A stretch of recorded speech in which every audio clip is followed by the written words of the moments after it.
Emmet Audiolibros.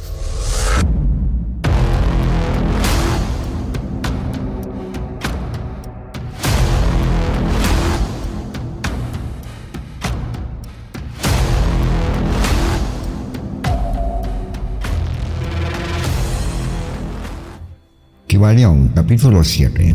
El todo en todo. Si bien es cierto que todo está en el todo, no lo es menos que el todo está en todas las cosas. El que comprende esto debidamente ha adquirido gran conocimiento. Cuán a menudo se ha oído a la mayoría repetir la afirmación de que su deidad era todo en todo, y cuán poco ha sospechado el íntimo significado oculto encerrado en esas palabras emitidas tan sin ton ni son. La expresión comúnmente empleada es lo que ha quedado en la máxima hermética del epígrafe. Como dice el Kybalión, el que comprende esto debidamente ha adquirido gran conocimiento, y si esto es así, tratemos de comprender lo que significa dada su gran importancia. En esa máxima está encerrada una de las más grandes verdades filosóficas, científicas y religiosas. Ya hemos dado la enseñanza hermética concerniente a la naturaleza mental del universo. La verdad de que el universo es mental, sostenido en la mente del todo. Como dice el Kybalión en el pasaje citado, todas las cosas están en el todo. Pero nótese también la siguiente afirmación correlacionada. Es igualmente cierto que el todo está en todas las cosas. Esta contracción aparente es conciliable según la ley de la paradoja. Es además una afirmación hermética exacta sobre las relaciones que existen en el todo y su universo mental. Ya hemos visto cómo es que todo está en el todo. Examinemos ahora el segundo aspecto del asunto.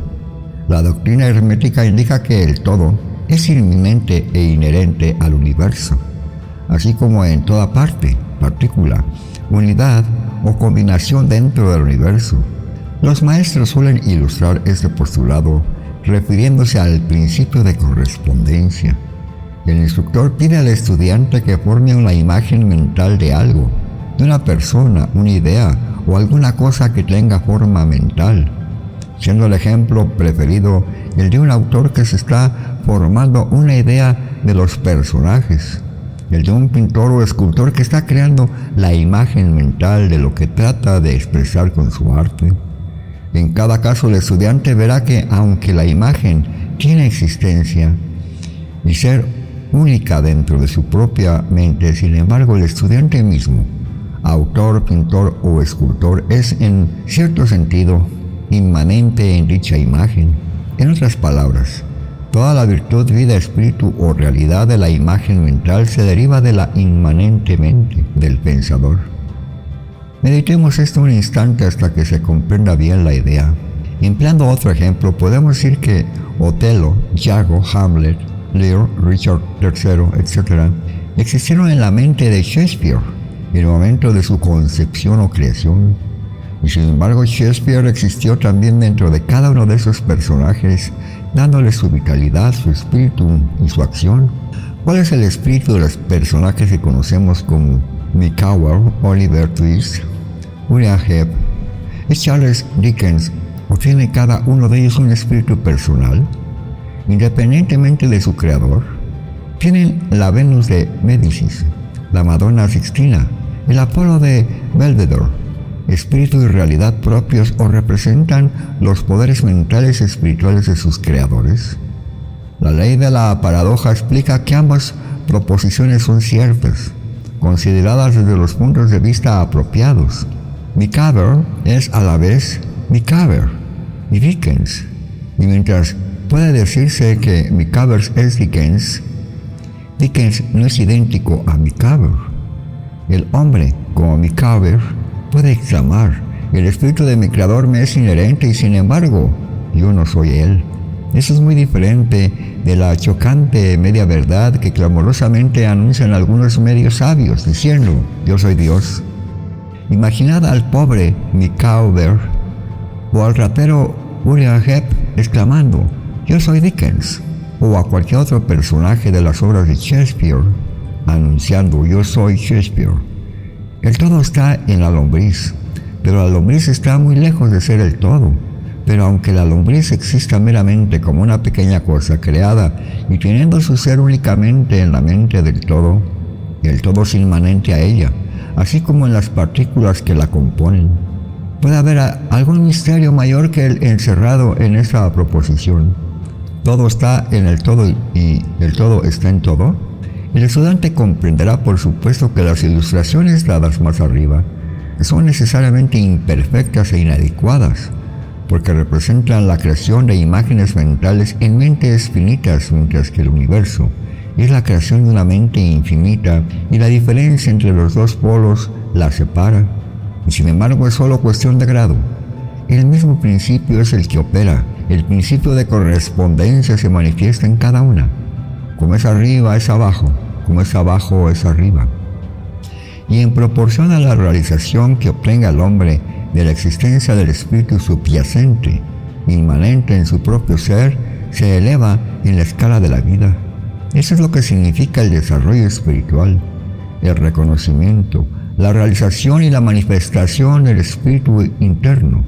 Recuérdese siempre esa definición, la del desenvolvimiento espiritual, porque contiene la verdad de toda verdadera religión. Existen muchos planos del ser, muchos subplanos de vida, muchos grados de existencia del universo, y todos dependen del adelanto de los seres en escala, cuyo punto más bajo es la materia más densa, estando el ser más elevado separado del espíritu del todo, solo por una sutilísima división. Y por todas partes, a lo largo de esta escala de la vida, todo está en movimiento, todo está en el sendero cuyo fin y meta es el todo. Todo progreso es una vuelta al hogar, todo se mueve hacia arriba, adelante, a pesar de las aparentes contradicciones. Ese es el mensaje del iluminado. La doctrina hermética concerniente al proceso de la creación mental del universo es que, al principio del ciclo creador, el todo en su aspecto de ser proyecta su voluntad hacia su aspecto de devenir, y el proceso de la creación comienza. Se dice que este proceso se reduce a una disminución gradual de intensidad vibratoria hasta que se alcanza un grado muy bajo de energía vibrante, en cuyo punto se manifiesta la forma más densa posible de materia. Este proceso se llama involución porque el todo se envuelve en su creación. Eso tiene su correspondencia en los procesos mentales de un artista, escritor o inventor, quien se envuelve tanto en su creación mental que olvida casi completamente su propia existencia, pues en esos momentos vive en su creación. Si en vez de la palabra envolverse empleáramos la de absorberse, quizás se diera una idea más clara del significado que trata de seguir. A este estado involucionario de la creación suele también llamársele la emanación de la energía divina.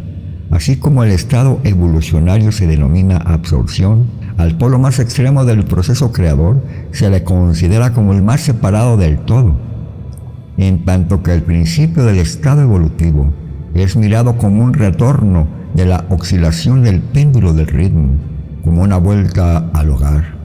La enseñanza es que durante la efusión las vibraciones se van amortiguando gradualmente hasta que el impulso amortiguador cesa por último.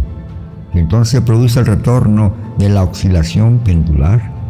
Pero existe esa diferencia que mientras en la efusión se manifiestan las fuerzas creadoras compactantes, como un todo desde el comienzo mismo del estado evolutivo o de reabsorción, se manifiesta la ley de la individualización, esto es, la tendencia a separarse en unidades de fuerza, de tal manera que lo que dejó al todo como no individualizada energía, vuelve a su fuente original como innumerables unidades de vida, altamente desarrolladas que se han ido levantando cada vez más alto en escala por medio de la evolución física, mental y espiritual. Los antiguos herméticos empleaban la palabra meditación para describir el proceso de la creación mental del universo en la mente del todo, habiéndose empleado también frecuentemente la palabra contemplación.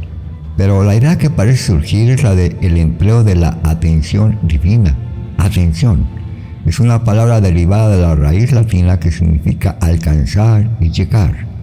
Y el acto de atención es realmente un alcance, una extensión de la energía mental. De manera pues que comprenderemos perfectamente el concepto si examinamos el verdadero significado de la atención. La doctrina hermética concerniente a la evolución es que el todo, habiendo meditado sobre el principio de la creación y establecido así la base material del cosmos, pensándolo en la existencia gradualmente va despertándose de su meditación, y al hacerlo produce la manifestación del proceso evolutivo en los planos material, mental y espiritual, y sucesivamente en orden. Así empieza el movimiento ascendente, y todos los seres comienzan a dirigirse hacia el espíritu. La materia se va haciendo menos densa, las unidades vienen a ser, las combinaciones se inician, la vida aparece, va manifestándose en formas cada vez más elevadas, y la mente se va haciendo más evidente, vibrando todo cada vez más intensamente. De una palabra, el proceso entero de la evolución, en todas sus fases, comienza y sigue de acuerdo con las leyes del proceso de absorción. Todo esto ocupa eones y eones de tiempo, estando compuestos cada eón por millones de años. Pero según dice el iluminado, toda la creación, incluyendo la involución y la evolución de un universo, no es más que un abrir y cerrar de ojos para el todo. Al final de numerosos ciclos de eones de tiempo, el todo retira su atención, contemplación o meditación del universo, porque la gran obra ha terminado. Todo queda absorbido en él, de quien otrora emergiera. Pero el misterio de los misterios es que el espíritu de cada alma no queda aniquilado, sino que se expande infinitamente sumergiéndose de uno en el otro, el creador y el creado. Esa es la voz de la iluminación. La iluminación expuesta sobre la meditación y el subconsciente despertar de ella del todo no es, por supuesto, más que un intento de descripción del proceso infinito mediante un ejemplo finito. Pero no obstante, como es arriba es abajo, la diferencia es solo de grado. Y así, como el todo se despierta de su meditación sobre el universo, así también el hombre, a su debido tiempo, cesará de manifestarse sobre el plano material y se irá retirando cada vez más en el espíritu interno, que ciertamente es el ego divino. Hay otra cosa más de la que deseamos hablar en esta lección, y eso llega muy cerca del campo metafísico de especulación, aunque nuestro propósito es simplemente demostrar la futilidad de tal especulación. Aludimos a la persona que inevitablemente se presenta ante la mente de todos los pensadores que se han aventurado a buscar la verdad. La pregunta es, ¿por qué creó el todo al universo? Esa pregunta podrá ser formulada en diferente forma, pero su esencia siempre es la misma. Mucho han luchado los hombres para contestarla, pero aún no se posee respuesta alguna que merezca ese nombre. Algunos han imaginado que el todo ganaría algo con ello, pero eso es absurdo, porque ¿qué es lo que podría obtener el todo que ya no posea? Otros dicen que el todo desea amar algo, que lo había creado para divertirse, o porque estaba solo para manifestar su poder, pero todas esas respuestas son pueriles e infantiles y pertenecen a la primera infancia del pensamiento. Algunos han tratado de explicar el misterio presumiendo que el todo se vio compelido a crear en razón de su naturaleza interna y su instinto creador. Esa idea, si bien representa un adelanto sobre las otras, tiene un punto débil. Si su naturaleza interna o instinto creador lo impulsó a hacer algo, entonces la naturaleza interna o instinto creador sería el absoluto en vez del todo. Y de ahí que la proposición falle por su misma base. Sin embargo, el todo crea y se manifiesta y parece encontrar cierta satisfacción al hacerlo. Y es muy difícil escapar a la conclusión de que un grado infinito tendría que tener algo que correspondiera a una naturaleza interna o instinto creador en el hombre, con un deseo y voluntad correspondientemente infinito. No podría obrar si no quisiera hacerlo. No podría hacerlo a menos que lo deseara, y no lo desearía si no obtuviera con ella una satisfacción. Y todas estas cosas pertenecen a una naturaleza interna, y podía postularse su existencia de acuerdo con la ley de correspondencia, tanto interna como externa. Ese es el problema que yace en la raíz misma de la facultad y la dificultad que se encuentran en la misma raíz del problema.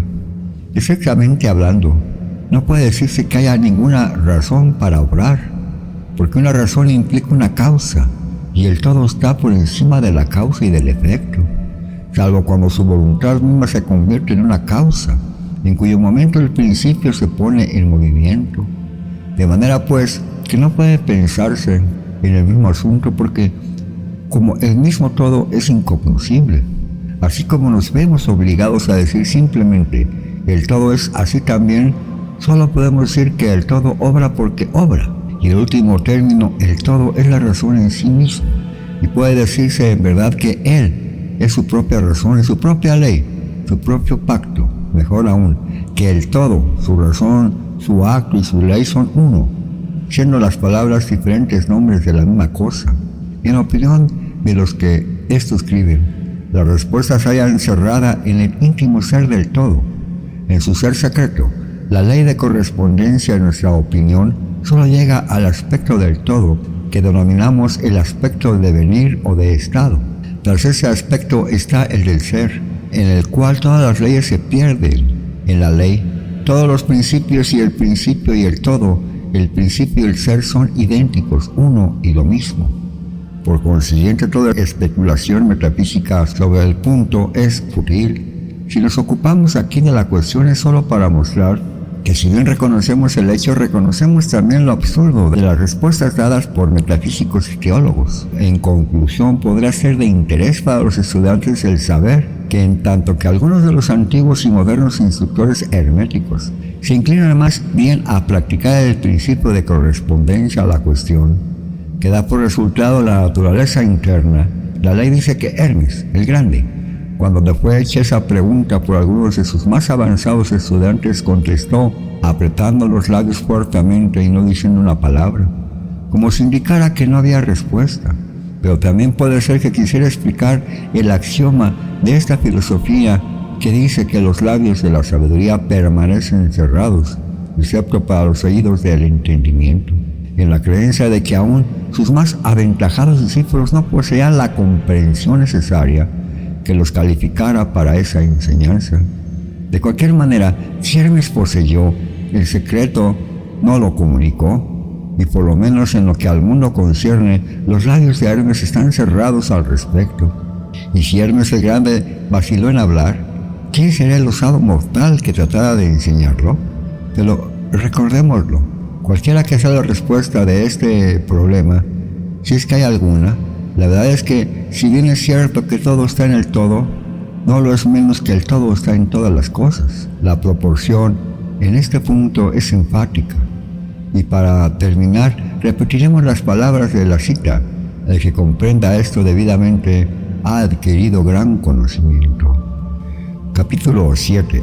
Los planos de correspondencia. Como es arriba, es abajo. Como es abajo, es arriba.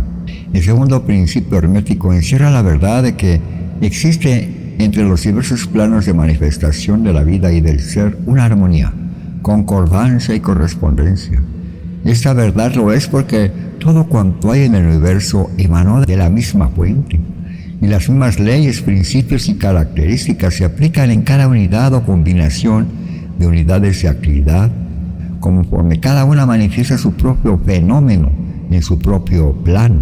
Para facilitar la meditación y el estudio, la filosofía hermética considera que el universo puede dividirse en tres grandes clases de fenómenos, conocidas como los tres grandes planos.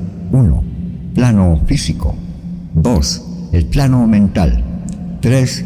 El plano espiritual. Esas divisiones son más o menos artificiales o arbitrarias, porque la verdad es que las tres divisiones no son más que grados ascendentes en la gran escala de la vida, siendo el punto más bajo la materia indiferenciada y el más elevado el del espíritu.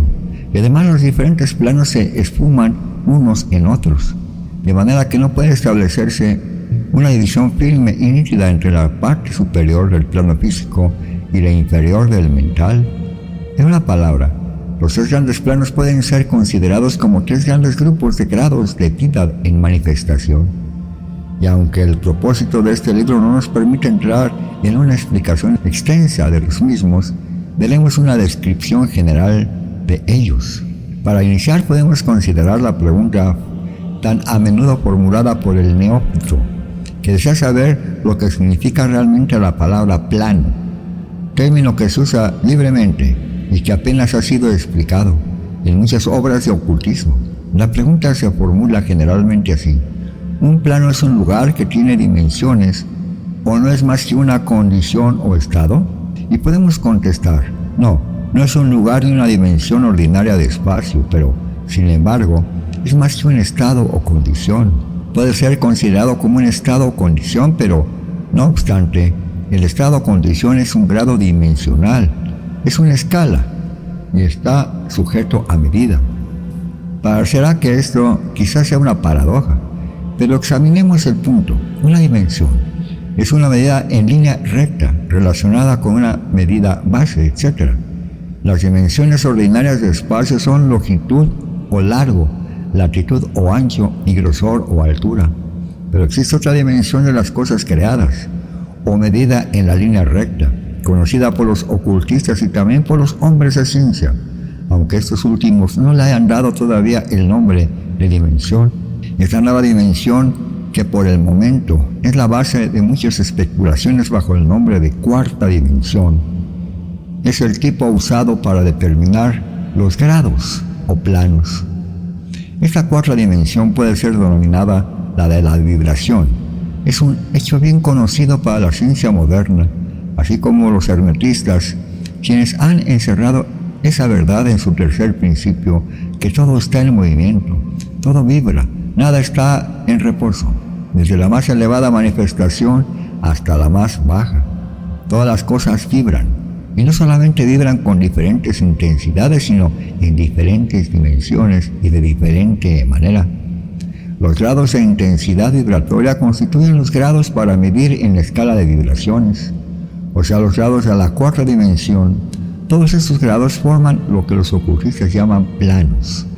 Cuando más elevado es el grado de vibración, tanto más elevado es el plano, de manera pues que aunque un plano no es un lugar ni un estado o condición, posee sin embargo cualidades comunes a ambos. Algo más tendremos que decir sobre las vibraciones en los próximos capítulos, en los que estudiaremos el principio hermético de vibración. Se recordará no obstante que los tres grandes planos no son divisiones actuales y reales de los fenómenos del universo, sino simples medios arbitrarios empleados por los herméticos para ayudar al pensamiento y al estudio de los diversos grados y formas de la actividad y de la vida universales. El átomo de la materia, la unidad de fuerza, la mente del hombre y el ser del arcángel no son más que grados de una sola y misma escala, y todos son fundamentalmente los mismos, siendo la diferencia solo cuestión de grado y de intensidad vibratoria. Todos son creaciones del todo y tienen su existencia dentro de su mente infinita. Los herméticos subdividen cada uno de estos tres grandes planos en 7 planos menores, y cada uno de estos 7 subplanos, siendo esa división más o menos arbitrarias, esfumándose unas en otras, pero han sido adoptadas para conveniencia del estudio científico. El gran plano físico y sus 7 planos menores es la división que comprende todos los fenómenos del universo que se refieren a las cosas, fuerzas y manifestaciones físicas. Incluye todas las formas de lo que conocemos como materia y todas las formas de lo que llamamos energía o fuerza. Pero se debe recordar que la filosofía hermética no reconoce a la materia como una cosa en sí misma, o como si tuviera una existencia separada de la mente del todo. La proposición es que la materia no es más que una forma de energía, esto es, energía de una intensidad vibratoria inferior de cierta clase. Y de acuerdo con ello, los herméticos clasifican la materia bajo el título de energía y le adjudican 3 de los 7 planos menores del gran plano físico. Dichas 7 divisiones menores son las siguientes: 1. El plano de materia A. 2. El plano de materia B. 3. El plano de materia C. 4. El plano de sustancia etérica. 5. El plano de energía A. 6. El plano de energía B. 7. El plano de energía C. El plano de materia A comprende las formas materiales sólidas, líquidas y gases, tal como lo reconocen generalmente las obras de texto físicas. El plano de materia B comprende ciertas formas más elevadas y sutiles de la existencia que la ciencia recién comienza a reconocer. Los fenómenos de la materia radiante, bajo sus bases de radium, etc., que pertenecen a la subdivisión más inferior de este plano menor. El plano de la materia C comprende formas de materia más sutil y tenue, cuya existencia ni siquiera sospecha a los hombres de ciencia actuales. El plano de la sustancia etérea comprende lo que la ciencia denomina éter, sustancia de tenuidad extrema y de prodigiosa elasticidad, que compenetra todo el espacio universal y que obra como medium para la transmisión de ondas de energía tales como la luz, el calor, la electricidad, etc. Esta sustancia etérica es el eslabón de unión entre la llamada materia y la energía, participando de la naturaleza de ambas. La doctrina hermética dice que ese plano tiene 7 subdivisiones, como los tienen los demás planos menores, y que en realidad hay 7 éteres en vez de 1. Inmediatamente después viene el plano de la energía A, que comprende las formas de energía que la ciencia conoce corrientemente, siendo sus 7 subdivisiones respectivamente: calor, luz, magnetismo, electricidad, atracción, gravitación, cohesión, afinidad, alquímica, etc. Y otras varias formas de fuerza que revelan los experimentos científicos, pero aún no han sido denominadas o clasificadas. El plano de la energía B comprende 7 subdivisiones de las más elevadas modalidades de energía que aún no ha descubierto la ciencia, pero que han sido llamadas las fuerzas sutiles de la naturaleza, cuya manifestación se provoca mediante ciertos fenómenos mentales, cuyos fenómenos son posibles merced a ellas. El plano de la energía C comprende 7 subdivisiones de energía tan elevadamente organizadas que tienen muchas de las características de la vida, pero no son reconocidas por el hombre en el actual estado de desarrollo, siendo utilizables solamente para los seres del planeta espiritual. Esa energía es inconcebible y puede ser considerada casi como poder divino. Los seres que la emplean son como dioses, aún comparándolos con el tipo humano más elevado que conozcamos. El gran plano mental comprende esas formas de cosas vivientes que conocemos en la vida ordinaria, así como otras formas no tan bien conocidas salvo por los ocultistas. La clasificación de los 7 planos mentales menores no es muy satisfactoria, más bien arbitraria, salvo que se acompañará por complicadas explicaciones que son ajenas al propósito de este libro, pero las mencionaremos. 1. El plano de la mente mineral. 2. El plano de la mente elemental A. 3. El plano de la mente vegetal. 4. El plano de la mente elemental B. 5. El plano de la mente animal. 6. El plano de la mente elemental C. Y 7. El plano de la mente humana. El plano de la mente mineral corresponde a los estados y condiciones de las unidades o entidades, o grupos y combinaciones de las mismas, que animan las formas conocidas bajo el nombre de minerales, sustancias químicas, etc. Esas entidades no deben ser confundidas con las moléculas, átomos y corpúsculos, siendo estos últimos solo el cuerpo material de dichas entidades, así como el cuerpo del hombre no es más que su forma material y no él mismo. A esas entidades se les puede llamar almas, en cierto sentido, y son seres vivientes en escaso grado de desarrollo, vida y mentalidad, apenas un poco más que las unidades de energía viviente, que comprenden las subdivisiones superiores del más elevado plano físico. El hombre corriente no suele atribuir mente, alma o vida al reino mineral, pero todos los ocultistas reconocen la existencia del mismo, y la ciencia moderna se está encaminando rápidamente hacia este punto de vista. Las moléculas, átomos y corpúsculos tienen sus odios y amores, gustos y desagrados, atracciones y repulsiones, afinidades y no afinidades, etc. Y algunos hombres de ciencia han expresado la opinión de que el deseo y la voluntad, las emociones y sentimientos de los átomos solo difieren en grado de los del hombre. No tenemos espacio para discutir el asunto aquí. Todos los ocultistas saben que es un hecho, y otros se refieren a los descubrimientos científicos más recientes para que se dé su corroboración. Este plano tiene las 7 subdivisiones habituales. El plano de la mente elemental A comprende el estado o condición y grado de desarrollo mental y vital de una clase de entidades desconocidas para el hombre corriente, pero el ocultista conoce. Son invisibles para los sentidos ordinarios del hombre, pero no obstante existen y desempeñan su papel en el drama del universo. Su grado de inteligencia es intermedio entre las entidades minerales y químicas por una parte y las entidades del reino animal por la otra. Hay 7 subdivisiones en este plano también. El plano de la mente vegetal y sus 7 subdivisiones comprenden los estados o condiciones de las entidades que encierra el mundo vegetal, los fenómenos mentales y vitales que se conocen corrientemente. Muchas e interesantes obras científicas se han escrito últimamente sobre la mente y la vida en las plantas. Los vegetales tienen vida, mente y alma, tanto como los animales, el hombre y el superhombre.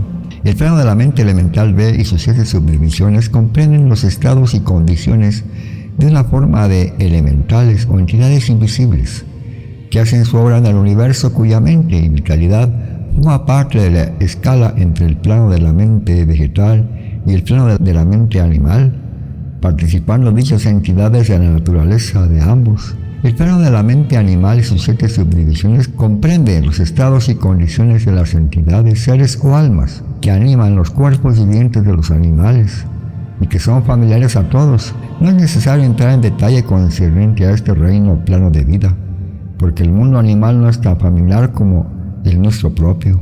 El plano de la mente elemental y sus 7 subdivisiones comprende las entidades o seres invisibles que participan de la naturaleza de la vida animal y humana en determinado grado y combinación. Los elementos pertenecientes a este plano y que están en el grado más elevado del mismo son semihumanos en inteligencia.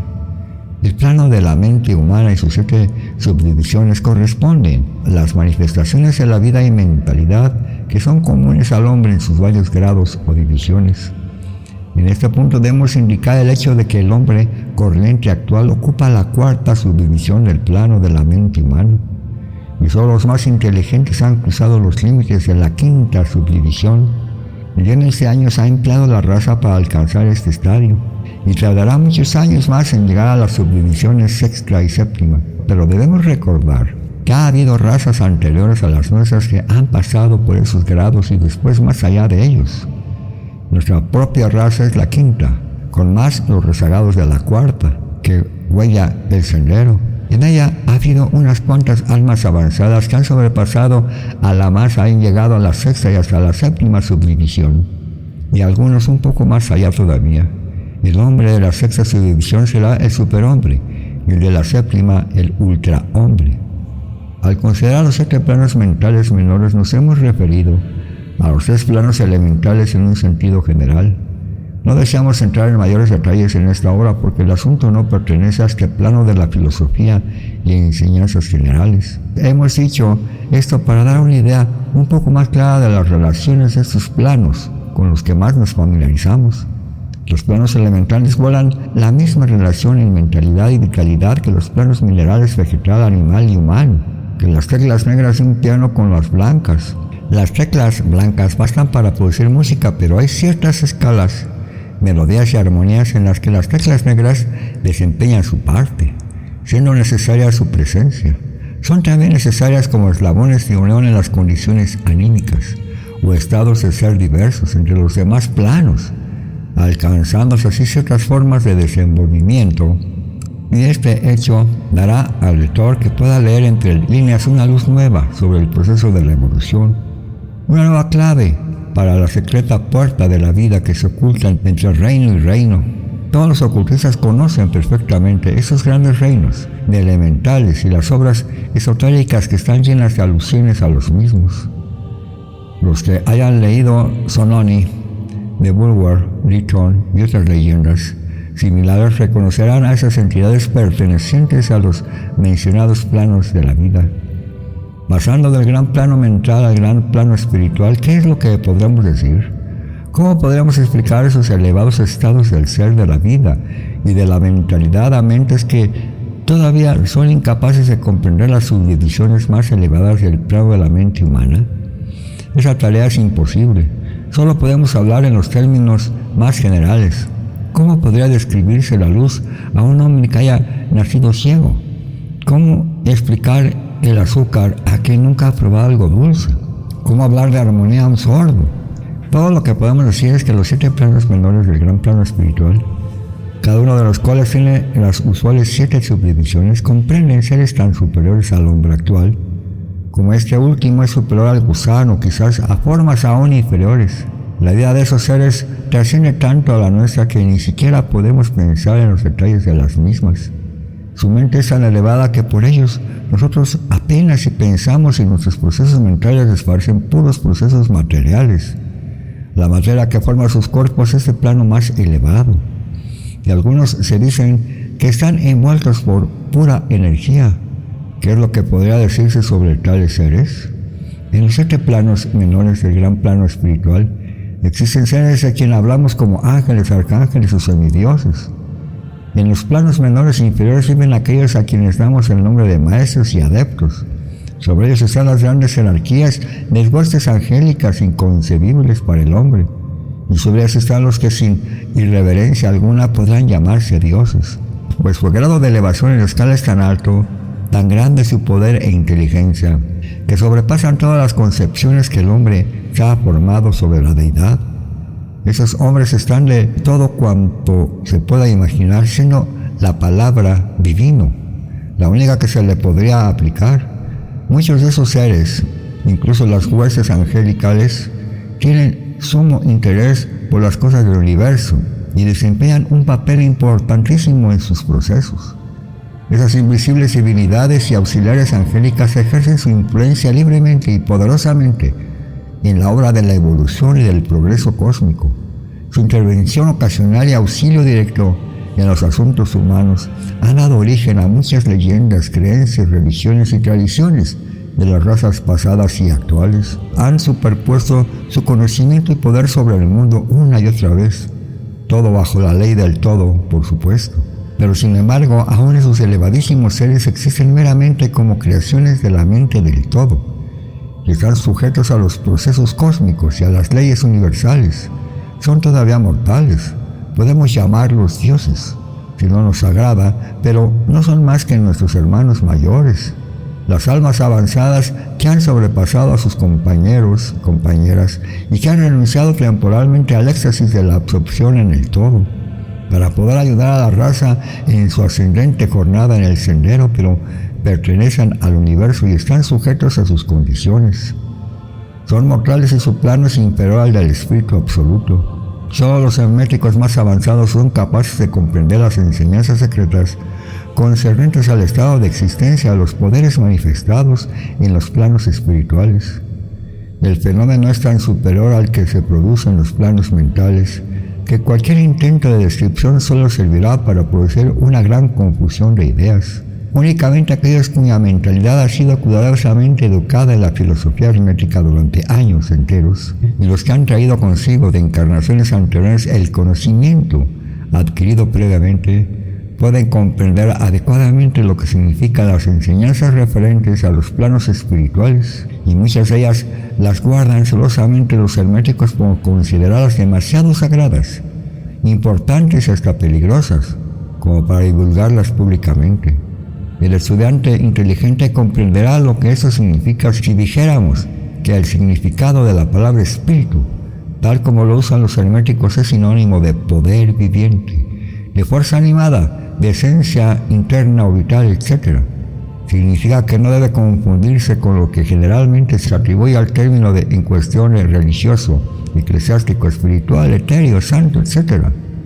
El ocultista emplea la palabra espíritu en el sentido de principio animador, lo que lleva consigo la idea de poder, de energía viviente, de fuerza mística, etc. El ocultista sabe muy bien que lo que él conoce como poder espiritual puede ser empleado con fines buenos o malos, de acuerdo con el principio de polaridad, hecho que ha sido reconocido por la mayoría de las religiones en sus conceptos de Satanás, Belcebú, el diablo, Lucifer, ángeles caídos, etc. Por esa razón el conocimiento referente a sus planos ha sido mantenido en el secreto, en el santuario de los santuarios de todas las fraternidades esotéricas y órdenes ocultas. Ha sido guardado en las más secretas cámaras del templo. Pero, y esto si podemos decirlo, los que han alcanzado grandes poderes espirituales y los han empleado mal, se han creado un destino terrible. Y la oscilación del péndulo del ritmo inevitablemente los llevará al otro extremo de la existencia material, desde cuyo punto tendrán que volver nuevamente a hacer el mismo camino a lo largo de las múltiples espirales del sendero, pero siempre tendrán como castigo el recuerdo vibrante de las cumbres donde cayeron debido a su mal obrar. Las leyendas sobre los ángeles caídos tienen una base real. Como saben todos los ocultistas, la lucha interesada por el poder en los planos espirituales inevitablemente produce que el alma egoísta pierda su equilibrio espiritual y caiga tan abajo como había ascendido. Pero aún a estas almas se les presenta la oportunidad de volver sobre sus pasos y hacen la jornada de vuelta pagando la tremenda penalidad de acuerdo con la inevitable ley. Para concluir, recordamos que, de acuerdo con el principio de correspondencia que encierra la verdad de como es arriba es abajo, como es abajo es arriba, todos los 7 principios herméticos están en plena operación en los diversos planos físico, mental y espiritual. El principio de la sustancia mental se aplica, por supuesto, a todos los planos, porque todos están en la mente del todo. El principio de correspondencia se manifiesta en todos, porque existe analogía, acuerdo, correspondencia y concordancia. Entre los varios planos, el principio de vibración se manifiesta también en todos los planos, pues las diferencias que los dividen son consecuencia de la vibración, como ya hemos explicado. El principio de polaridad se manifiesta en cada plano, siendo los extremos o polos aparentemente opuestos o contradictorios. El principio del ritmo se manifiesta en cada plano, con flujo y reflujo, ascenso y descenso, ingreso y egreso. El principio de causa y efecto se manifiesta en cada plano, teniendo todo efecto su causa y toda causa su efecto. El principio de género se manifiesta en cada plano, estando siempre expresada la energía creadora y operando mediante los aspectos masculino y femenino. Como es arriba es abajo, como es abajo es arriba. Los milenarios axiomas herméticos encierran los grandes principios de los fenómenos universales. Conforme vayamos considerando los restantes principios, veremos cada vez más claro la verdad de la naturaleza universal y este gran principio de correspondencia. Fin capítulo 8. Esperamos haya sido útil este video. Dale me gusta y comparte con tus familiares y amigos. Y no olvides suscribirte. Recuerda, la verdad os hará libres. Por tu atención, muchas gracias.